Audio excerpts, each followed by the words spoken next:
গোটা সানডেটা বাড়িতে থাকলে আমরা কি করি আজকে তোমাদের সাথে শেয়ার করব। সেই দিনে সানডের ওয়েদারটা প্রচণ্ড মেঘলা ছিল আর ওয়েদারটা অনেকটা ঠান্ডাও ছিল, কারণ এতদিন প্রচণ্ড গরম ছিল। সেই কারণে আমি তো স্নান কমপ্লিট করে পুজো দিতে চলে গেছিলাম। পুজোটা কমপ্লিট করে এসে একটু ব্যালকনিতে দাঁড়িয়েছিলাম। আর তোমাদেরকে চলো একটুখানি বৃষ্টি দেখাই। আমাদের ব্যালকনি থেকে কিন্তু খুব সুন্দর দেখতে লাগে। জানো তো, আমার না বর্ষাকাল একদম ভালো লাগে না, কারণ আমি বৃষ্টিতে ভিজতে একদম পছন্দ করি না। আর সুরজিৎ ঠিক আমার অপোজিট, ওর বর্ষাকাল ভীষণ ভালো লাগে, কারণ ও বৃষ্টিতে ভিজতে ভালোবাসে। আর আমার তো বর্ষাকাল আসলেই মনে হয় যে কোথাও যেতে পারবো না। চলো তোমাদেরকে দেখাই আমার ব্যালকনিতে কী কী গাছ রয়েছে। এখানে স্নেক প্ল্যান্ট রয়েছে, পাম ট্রি রয়েছে, আমার অনেক কিছুই গাছ রয়েছে। এখানে দেখো একটা গোলাপ গাছ রয়েছে, অ্যালোভেরা রয়েছে দুখানা। আর এখানে অনেক কটা গাছ ছিল, সেগুলো মরে গেছে বলে আমি তুলে ফেলে দিয়েছি। এরপর আমি আরও গাছ আনবো, আর আনা হয়নি, সময় হয়ে ওঠেনি। দেখো বৃষ্টি পড়ছে তখনও। আর তারপরে আমার হঠাৎ মনে পড়লো, আরে আমি সকালবেলা তো ঘুম থেকে উঠে ওয়াশিং মেশিনটা চালিয়ে দিয়েছিলাম, এবার এত জামা কাপড় আমি দেবো কোথায়, এইটা একটা আমার ভীষণ চিন্তা হয়ে গেছিলো। দেখো তোমাদের দেখাচ্ছি, ওয়াশিং মেশিনটা হয়েও গেছে ততক্ষণে। এবার চিন্তার বিষয়, আমি এত জামা কাপড় কোথায় দেবো, কারণ এতদিন তো আমি ছাদে শুকিয়ে এসেছি, এবার বৃষ্টির ওয়েদার হচ্ছে। তো এইটা ভাবতে ভাবতে দেখি সুরজিৎ ব্যালকনিতে বসে আছে। ওই যে বললাম ওর বর্ষাকাল ভীষণ পছন্দ, ওই জন্য ঘুম থেকে উঠে যখনই দেখেছে বৃষ্টি হচ্ছে আর এখানে ব্যালকনিতে বসে বসে ব্রাশ করছিল। তো তারপর ওকে জিজ্ঞাসা করলাম কোথায় জামা কাপড়টা মেলা যায়, ও বললো যে ঘরেই মেলে দাও, কারণ ছাদের তো কোনো সিন নেই। তোমরা কি জানো সানডে কেন ছুটি থাকে সব ছেলেদের? শুনে নাও তাহলে।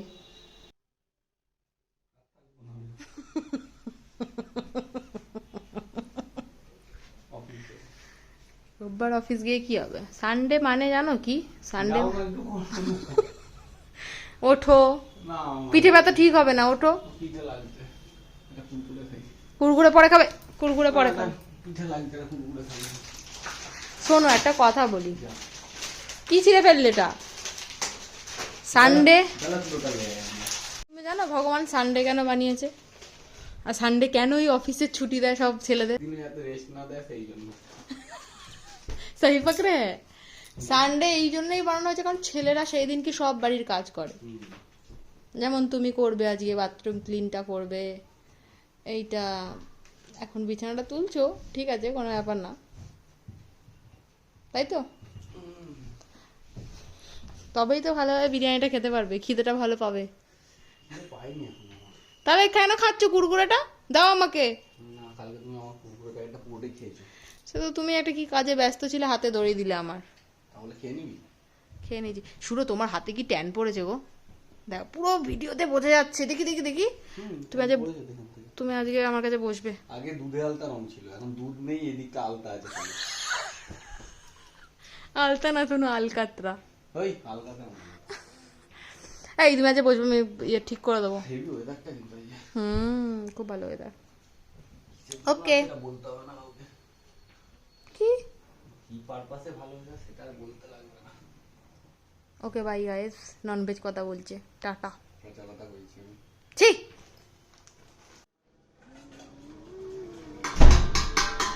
দেখি খাসি একজন ভীষণ ভালোবাসে খাসির মাংস খেতে, তাই না? আমি তো এরকম করেই করি।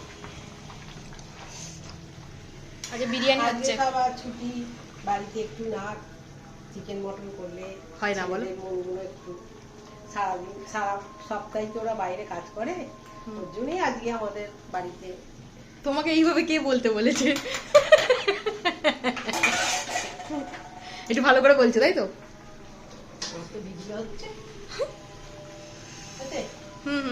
সানডে মানে কিন্তু দারুণ মেনু। তো আমি নিচে চলে এসেছি, মামনি তখন দেখি কি বিরিয়ানির জন্য রান্না বান্না সব স্টার্ট করে দিয়েছে। আর আমি এসে প্রত্যেকবার এই মশলা এই রঙের যে ব্যাপারটা আছে সেটা আমিই করি, কারণ মামনি এটা অতটা ভালো বোঝে না। আর আমার বিরিয়ানি সাজাতে খুব ভালো লাগে, তো সেটাও আমি করব। আমার মনে হয় সানডেতে মনে হয় প্রত্যেক বাঙালির বাড়িতে এই চিকেন মাটন কিছু না কিছু একটা হয়েই থাকে, স্পেশাল খাবার। তোমরা জানিও যাদের বাড়িতে এরকম স্পেশাল খাবার হয়ে থাকে কমেন্টে। তারপর আমি একটুখানি কাজু খেয়ে নিচ্ছিলাম, আমার সকালবেলা আমি কিছু খাইনি, খিদে পাচ্ছিল। তারপর জানো সুরজিতের সাথে ইয়ার্কি মারতে মারতে ও বুঝতে পারেনি, ও জাস্ট একটু এগিয়ে দাঁড়িয়েছিল আর আমার দরজায় হাতে ভীষণ জোর চাপা খেয়েছি, সেটা একটু পরেই তোমরা দেখতে পারবে। আর এখানে আমি একটু বেরেস্তাটা ভেজে নিই। তোমাদের সাথে না আমার একটা ভিডিও শেয়ার করার খুব ইচ্ছা রয়েছে, ফেসবুক মানে সোশ্যাল মিডিয়ার থেকে পেমেন্ট ব্যাপারে যেসব রিলেটেড যে ভিডিওগুলো হয় মনিটাইজেশন, এইগুলোর ব্যাপারে আমার ভিডিও শেয়ার করার খুব ইচ্ছা রয়েছে। তোমরা জানিও তোমরা দেখতে চাও কিনা, তাহলে আমি অবশ্যই বানাবো। আরেকটা জিনিস তোমাদের কাছে শেয়ার করি, তোমরা অনেকেই আমার ভিডিও দেখো কিন্তু কমেন্ট করো না, শুধু রিয়্যাক্ট করো। কমেন্ট করবে, কমেন্ট করলে কি হয়, প্রোফাইলে রিচটা হাই থাকে। সেটা অবশ্যই স্টিকার কমেন্ট না, নর্মাল কমেন্ট। কারণ একটা জিনিস ভেবে দেখো, তোমরা যখনই কখনো কারোর প্রোফাইলে কমেন্ট করছো না, তোমাদের প্রোফাইলটা একটা সময়ের পর হারিয়ে যায়, মানে কারোর কাছে পৌঁছায় না প্রোফাইলটা। তো এখানে দেখো আমি সব কিছু সাজানোটা স্টার্ট করেছি, কারণ বললাম যে আমি এইটা সাজাতে ভীষণ ভালো লাগে। আমি আর মামনি দুজনে মিলেই করছিলাম। সেই দিনে সানডের খাওয়া দাওয়াটা না পুরো জমে গেছিলো, সত্যি বলছি, মানে এত ভালো হয়েছিল। আমরা বেশিরভাগ বাড়িতে বিরিয়ানি করেই খাই, আমাদের খুব ভালো লাগে বাড়ির বিরিয়ানি।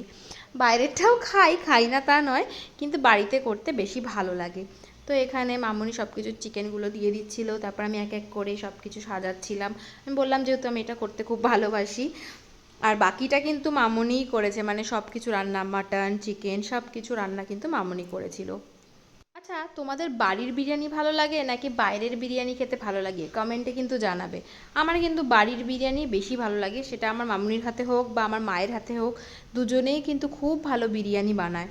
আর আমি তো পুরো অপেক্ষা করছিলাম কতক্ষণে বিরিয়ানিটা শেষ হবে আর আমরা সবাই একসাথে খাওয়া দাওয়া করতে বসবো। আমি এখন ভয়েস ওভার দিচ্ছি আর আমার এখনই কিরম খিদে খিদে পাচ্ছে, মানে আমার মনে হচ্ছে যে বিরিয়ানিটা যদি একটু থাকতো তাহলে খেতাম। তো যাই হোক, এখানে বিরিয়ানি আমার সাজানো কমপ্লিট। বিরিয়ানিটা না যখন তোমরা বানাবে, যেই পাত্রেই বানাও না কেন, ডাইরেক্ট কোনো দিনও এরমভাবে গ্যাসে বসিয়ে দেবে না। দেখো পাশের কড়াইতে একটা জল গরম হচ্ছে, তার উপরে আমরা অলওয়েজ বসাই। আর এখানে তো খেতে বসে গেছি সবার সাথে। এখানে সুরজিৎ বসে গেছে, তো কথাই বলছে না, কারণ ও মানে চিকেন মাটন এগুলো খেতে ভীষণ ভালোবাসে। এখানে মামুনিও বসে গেছে, একসাথে বসে আমরা খাওয়া দাওয়া করছিলাম। তো তারপরে আর কোনো ভিডিও আমি শ্যুট করিনি, এটা হচ্ছে রাতে স্কিন কেয়ার করার পর সুরজিৎকে কিছু একটা বলছিলাম। এ দেখো সব সময় খালি কুরকুরে লেস এসব খেতেই থাকে, তো ও একা কেন খাবে, তাই ওর থেকে একটা নিয়েও নিলাম। তো খাওয়া দাওয়া করার পর আমি একটা ভিডিও শ্যুট করেছিলাম, সেটা হচ্ছে এই জুতোটার রিলস বানিয়েছিলাম। তোমরা চাইলে দেখে নিতে পারো, আমি ডিটেলস ভিডিও আপলোড করেছি রিলসে। তো দেখা হচ্ছে নেক্সট ভিডিওতে। সবাই খুব ভালো থেকো, সুস্থ থেকো, টাটা। আর কী টাইপের তোমরা ভিডিও দেখতে চাইছো অবশ্যই কিন্তু কমেন্ট করে জানাবে। Bye bye.